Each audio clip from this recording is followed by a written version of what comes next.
Hello friends, welcome to विश्वा study point. विश्वा study point में आपका स्वागत है। आज हम सामान्य ज्ञान के कुछ इंपॉर्टेंट क्वेश्चन पढ़ेंगे जो अक्सर किसी न किसी एग्जाम में पूछे जाते हैं।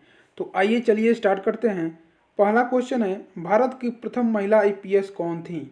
ऑप्शन है इसके सरोजिनी नायडू, किरण बेदी, बिमला देवी, मदर टेरेसा।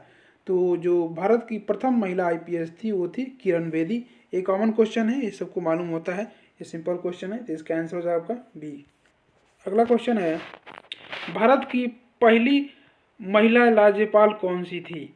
ये इंपॉर्टेंट क्वेश्चन है, अक्सर एग्जाम में पूछ लेता है। इसके ऑप्शन है सरोजिनी नायडू, सुष्मिता सेन, प्रतिभा पाटिल, ममता बनर्जी। तो जो सरोजिनी नायडू थी वो भारत की पहली महिला राज्यपाल थी, तो इसका आंसर हो जाएगा आपका ए पार्ट, सरोजिनी नायडू।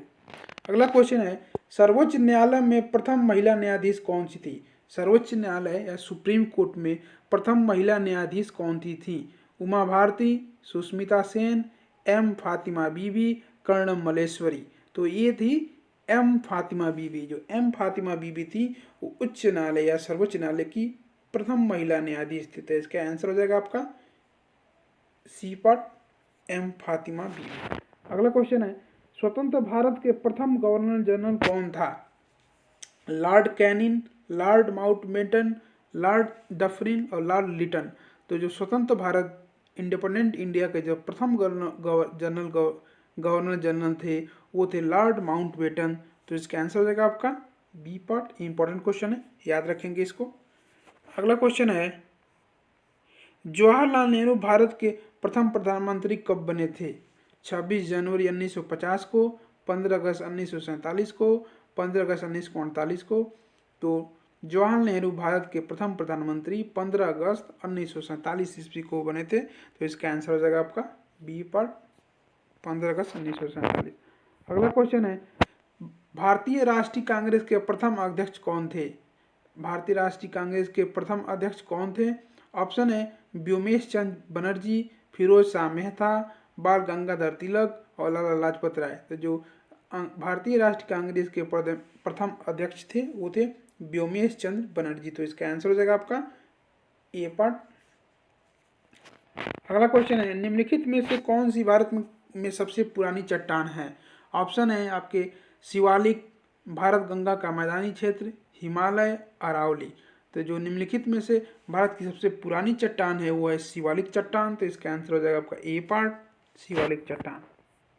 महाभाष्य लिखा था, ये इंपॉर्टेंट क्वेश्चन है। महाभाष्य एक पुस्तक है, इसको किसने लिखा था? मनु ने, बाण ने, गार्गी ने, पतंजलि ने। तो इसका आंसर हो जाएगा आपको पतंजलि। पतंजलि ने लिखा था, इसका आंसर आपको डी पार्ट, पतंजलि ने। अगला क्वेश्चन है, बाबर की पुत्री का क्या नाम था? ये इंपॉर्टेंट क्वेश्चन है, ये अक्सर एग्जाम में पूछता है कि बाबर की पुत्री का क्या नाम था? बाबर की पुत्री का ऑप्शन है गुलबदन बेगम, रजिया बेगम, सायरा बेगम और रुखसार बेगम। तो जो बाबर की पुत्री थी उसका नाम था गुलबदन बेगम।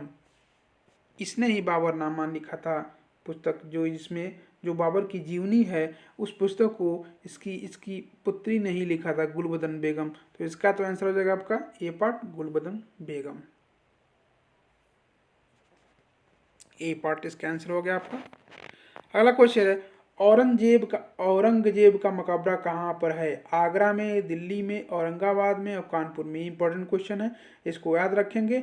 औरंगजेब के नाम से ही औरंगाबाद शहर बसा था, जो महाराष्ट्र में पड़ता है, वहाँ इसका मकबरा है। तो इसका आंसर हो जाएगा आपका क्या?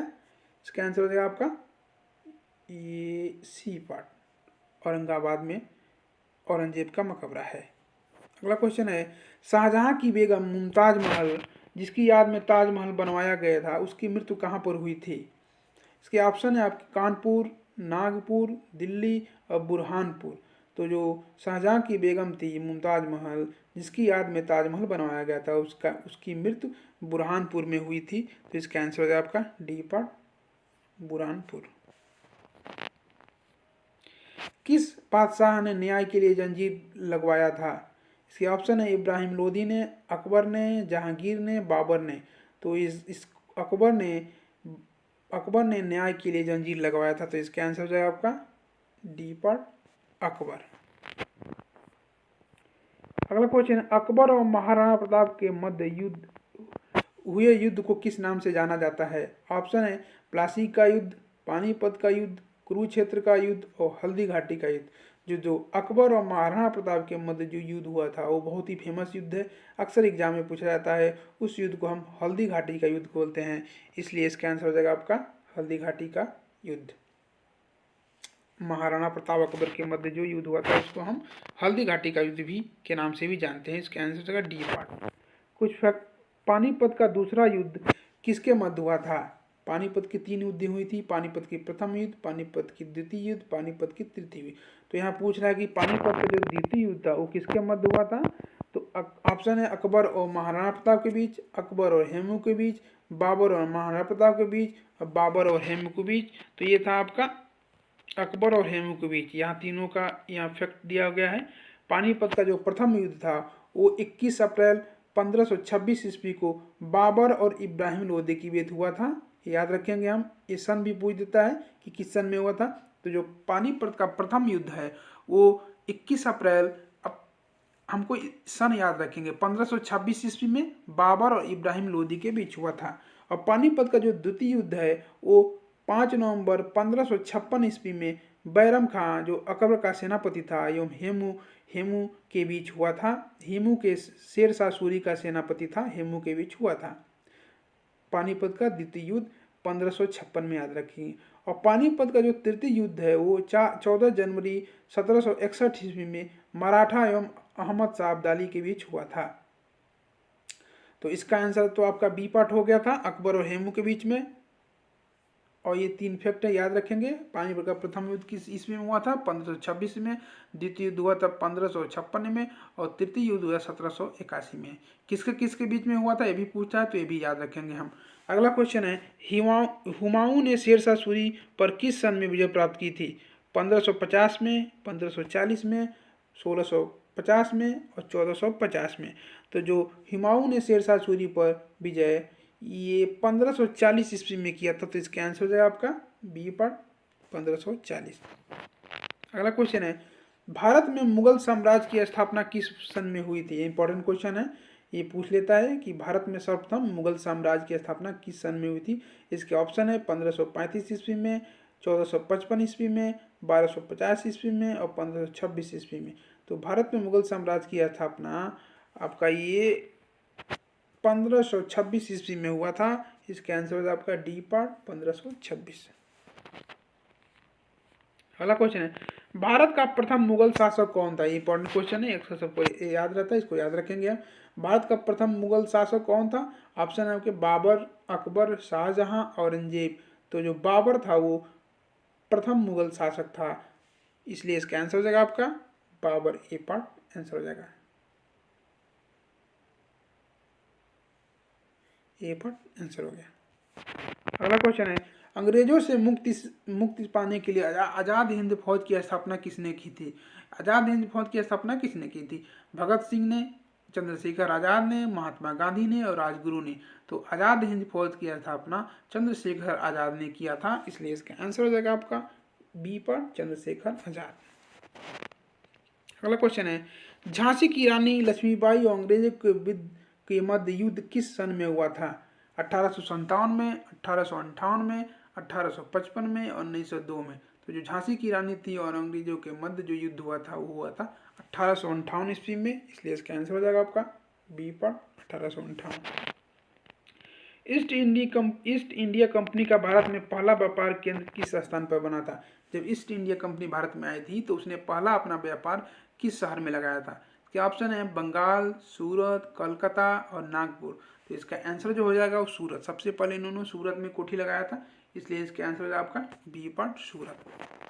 अगला क्वेश्चन है, ईस्ट इंडिया कंपनी को भारत में व्यापार करने की अनुमति किस सन में मिली थी? 1715 में, 1625 में, 1650 में और 1750 ईस्वी में। इसको याद रखेंगे। तो ईस्ट इंडिया कंपनी को इंडिया में अनुमति व्यापार की 1625 ईस्वी में हुआ था, तो इसका आंसर हो जाएगा आपका बी पार्ट 1625। हिंदू एवं जैन धर्म में ब्रह्मांड का केंद्र किसे माना गया है? कैलाश पर्वत को, मेरु पर्वत को, उज्जैन को और पुष्कर झील को। तो हिंदू और जैन धर्म में ब्रह्मांड का जो केंद्र है वो मेरु पर्वत को माना गया है, तो इसके आंसर हो जाएगा आपका बी पार्ट मेरु पर्वत। अगला क्वेश्चन है, पृथ्वी द्वारा प्राप्त की जाने वाली ऊर्जा का कुछ हिस्सा परावर्तित किया जाता है, उसे क्या कहते हैं? जो पृथ्वी जो ऊर्जा इतना प्राप्त करती है उसमें से कुछ हिस्सा परावर्तित कर देती है ऊपर वायुमंडल की तरफ, उसे क्या कहा जाता है? पृथ्वी का विकिरण, अर्थ स्केटरिंग, ध्रुवीय शीशा और पृथ्वी का अल्बिडो। तो इसको बोलते हैं हम पृथ्वी का अल्बिडो। इसको याद रखेंगे हम, इस प्रक्रिया को पृथ्वी का अल्बिडो बोलते हैं। तो इसका डी पार्ट हो जाएगा सही। अगला क्वेश्चन है, त्रिपिटक निम्नलिखित में से किससे संबंधित है? सिखों से, हिंदुओं से, जैनियों से, बौद्ध धर्म से? तो इसका आंसर आपके क्या है? बौद्ध से संबंधित है इसका त्रिपिटक। इसका आंसर हो जाएगा आपका डी पार्ट। अगला क्वेश्चन है, राष्ट्रीय पंचायती राज दिवस कब मनाया जाता है? 28 मार्च को, 22 मार्च को, 28 अप्रैल को और 24 अप्रैल को। जो राष्ट्रीय पंचायती राज दिवस है वो 24 अप्रैल को मनाया जाता है। तो इसका आंसर हो जाएगा आपका डी पार्ट 14 अप्रैल। अगला क्वेश्चन है, किस राज्य के सबरीमाला मंदिर के बोर्ड ने हर उम्र की महिलाओं को मंदिर में प्रवेश करने के कोर्ट के फैसलों को स्वीकार कर लिया है? महाराष्ट्र के, केरल के, आंध्र प्रदेश के और तमिलनाडु के। तो ये जो सबरीमाला मंदिर का जो है वो है केरल। तो केरल के मंदिर के बोर्ड ने सभी उम्र की महिलाओं को प्रवेश के लिए इजाजत दे दिया है कोर्ट के आदेश पर। तो इसके आंसर हो जाएगा आपका क्या? B part Kerala. तमिलनाडु में कहां पर तिरुपति की तर्ज पर भगवान वेंकटेश्वर का मंदिर बनवाया गया है? कन्याकुमारी में, मदुरई में, विशाखापत्तनम में, रामेश्वरम में? तो इसका आंसर हो जाएगा आपका ए पार्ट, कन्याकुमारी में बनाया गया है। इसका आंसर हो जाएगा ए पार्ट।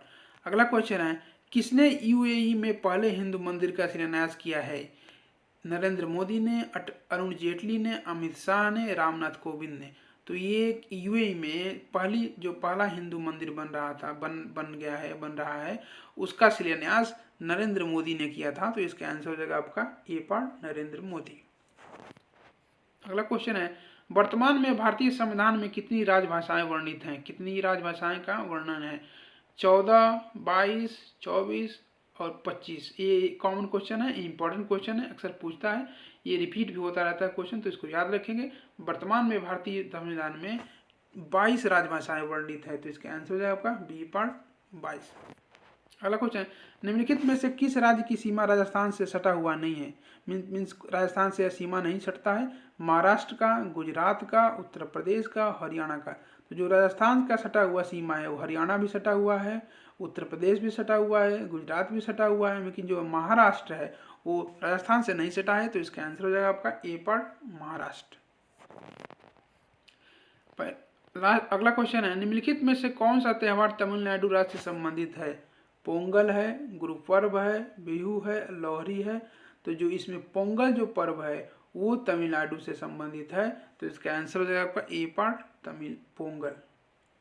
ये पार्ट इसका आंसर हो जाएगा। अगला और लास्ट क्वेश्चन है, सूरज कुंड मेला कहाँ आयोजित होता है? ये इंपॉर्टेंट क्वेश्चन है, अक्सर पूछ देता है। जो सूरज कुंड मेला है वो कहाँ आयोजित होता है? बहुत फेमस मेला है, सोनपुर में, फरीदाबाद में, अमृतसर में और बीकानेर में। जो सूरज कुंड मेला है वो गुड़गांव के हरियाणा के फरीदाबाद शहर में मनाया जाता है। तो इसका आंसर हो जाएगा आपका क्या? इसका आंसर हो जाएगा आपका बी पार्ट, फरीदाबाद। और आज 32 क्वेश्चन थे आपके लिए, और आज आपके लिए एक लास्ट क्वेश्चन है। जो आज का प्रश्न है आप लोग को इसका आंसर देना है कमेंट बॉक्स में। देखते हैं कितने लोग इसका सही आंसर देते हैं। आज का प्रश्न है, फूलों की घाटी कहाँ स्थित है या फूलों की घाटी के नाम से किसे जाना जाता है? इसके ऑप्शन है हिमाचल प्रदेश में, जम्मू एवं कश्मीर में, सिक्किम में या अरुणाचल प्रदेश में। मीन्स फूलों की घाटी कहाँ पर स्थित है, किस राज्य में स्थित है? इसका आंसर आप लोगों को बताना है कमेंट बॉक्स में कमेंट करके। इसका ऑप्शन मैं अगले वीडियो में इसको बताऊंगा। इसको याद रखेंगे, इंपॉर्टेंट क्वेश्चन है, अक्सर एग्जाम में पूछता है। Thank you so much, thanks for watching my video, thank you so much. Please like, subscribe and share my channel. Thank you so much.